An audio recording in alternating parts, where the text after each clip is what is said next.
Who's your favorite long-haired BYU quarterback? Long-haired BYU quarterback? Yeah. There's only really one that I was going to say, I can come up with one real quick. And he is our next guest as we welcome in Riley Nelson to the program, who famously had to cut his hair after he came in and beat Utah State in 2011. Riley, what's up, man? The hair's a little shorter now. Yeah, no, you qualified as quarterback. I see some of the dudes out there and the lettuce hanging out of the back of the helmets these days. And I'm like, oh, what could have been?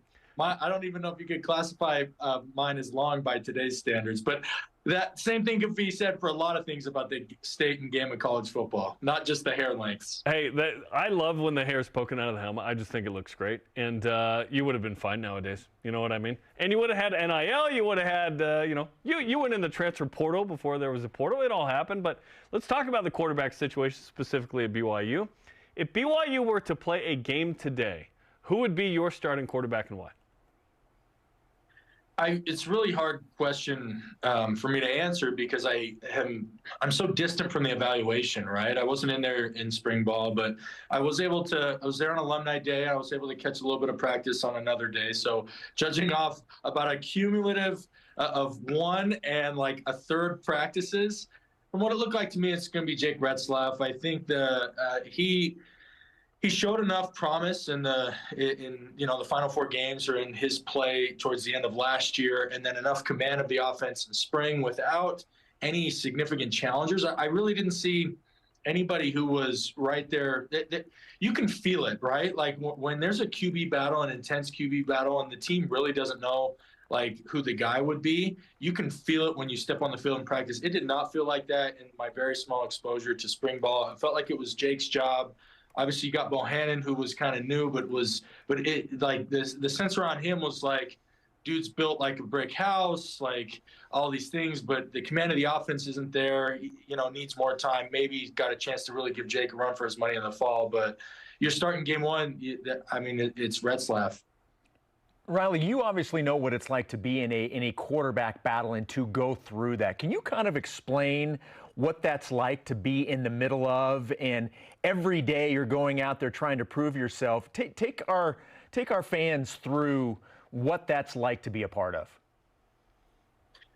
It was a tremendous growing experience. I mean, it takes over your entire world. Like, I'll say that. Like, when I was a starter, like when I was observing Max, you'd get in, but before position meeting started, 15, 20, you get the script early, but you'd kind of review it, and, you go over it, and maybe you'd have one or two questions or whatever, versus when you're in a QB battle, you want the script the night before. You're like calling the GAs as soon as the script's done for that next practice, so you can get your hands on it. You want an advanced copy. You're going in, you're reviewing all of your notebooks about, each of those plays and the formations and the calls. You're going back watching film of yourself from when you've run those plays previously, mistakes that you made, so you don't go into that practice and make those mistakes again. The second practice is over. Again, difference between being like the guy and being in a QB competition.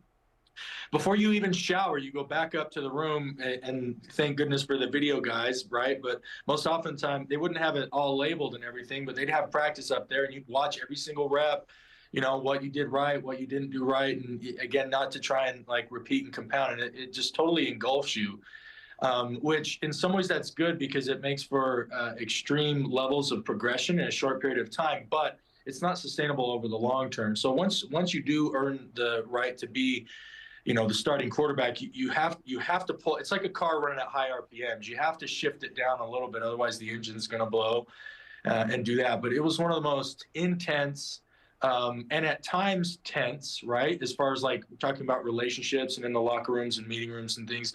Not always. It's not like a bunch of side-eyed glares or that kind of ominous type movie music going on. I think sometimes people think, for the most part, the team is able to still have fun. You're still able to build camaraderie. You're still able to do that. But the football part is intense, and there are times where it can, strain relationships. But that's all part of it, in hopes that at the end of the day, as a quarterback, you emerge as the guy who gets the honor of taking those snaps for your team and performing.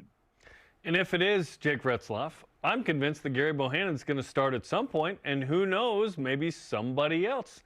In this day and age with the two I's, as I call them, injuries and ineptitude, you got to be ready. You were. Man, Max took with him a lot of things. You know, the record for most wins as a BYU starting quarterback and a lot, but he also took like what seems to be the days of a starting quarterback playing all, 12 or 13 games, right?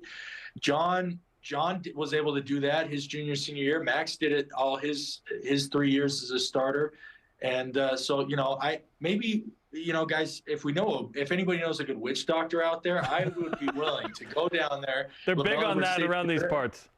Yeah, right. Do whatever we got to do to remove the curse, because it kind of went me, and then of course we all know Taysom, had all of his struggles, and there was a brief stint there where Zach was able to kind of stay healthy during that COVID season, but then Jaron had his nicks and bruises and cuts and bumps, and anyway, but regardless, everyone's got to be there. I mean, you look at the kid transferring in from Utah State and Hillstead. That by all his comments, or at least the snippets that I've seen around media and social media, is like he has every intention of coming in and compete. For him to get an opportunity to play. And so it's the tough thing about being a quarterback is one dude plays, right? If this were any other position room, there'd be younger guys working in the rotation. Everybody, maybe you get different personnel groupings or different sets or different calls in a defensive set or whatever. And the 2 or 3 guys that you think are worthy of playing would all get a chance to prove it actually out on the field. The tough thing about quarterback is it all has to be proved on the practice field and in the meeting rooms and in the locker rooms, and then you just hope for the best because you only trot one guy out there on Saturdays. Now, I'm saying that actually wasn't the case in 2010 for diehard fans who remember. We can all just go back to switching off every series or every third series or quarters or halves. Let's get creative with it. Riley, Vegas has BYU's win total for the upcoming season set at 4.5. Is that fair? Do you think that's fair? I'll say this. For all those who participate in these activities, just remember those winnings are considered your increase, which means that we all should be paying appropriate tithes on those winnings. I mean, come on, guys. You start off with Southern Illinois, SMU, and Wyoming. Just on program strength alone, how does BYU not pick up 3? Which means that you're telling me a team last year that halfway through the season was averaging 2 yards a carry, a team that went through multiple quarterbacks, a team that had all the ups and a team that was second to last in sacks, had a defensive line that was at best neutral. And most of the days you're wondering where they are, where they're at.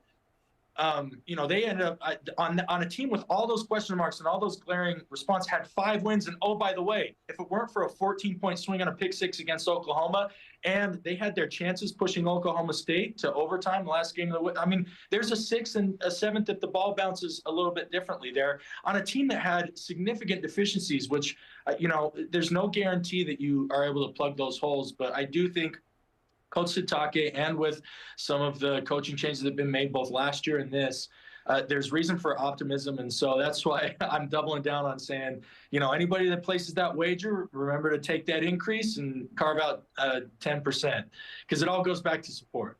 Hey, church doesn't want gambling money and tithing, so there you go. That it is what it is. Okay, so are you saying you think it's not just about getting 6, that there may be a 7-win regular season up for BYU? Yeah, I mean, these early preseason win totals are anybody's guess, especially now when you've got, I don't know on average what percentage of the roster turns over, but you've got significant roster turnover percentage. And keep in mind, I'm not just talking BYU. I'm talking about what's going on at these other schools too.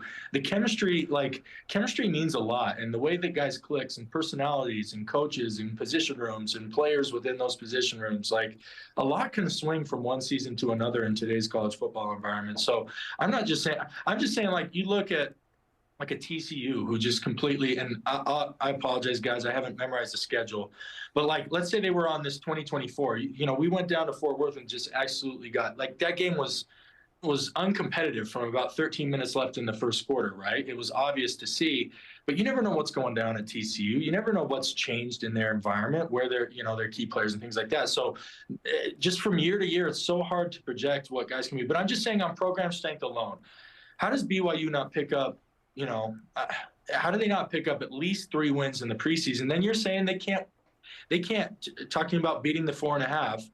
you're saying that they can't like somehow manage 2 conference wins on a team that hopefully is taking strides of improvement from last year? I mean, it just feels a little bit nonsensical. It feels like a little bit of a low blow from Vegas, but I don't know. You know, I'm talking about paying tithing and contributing on that side of the coin. We all know that those Vegas odd makers have made a deal with the boss on the other side of the coin. They always tend to be a lot more right than they are wrong. So who knows? But for me, I'm taking the over.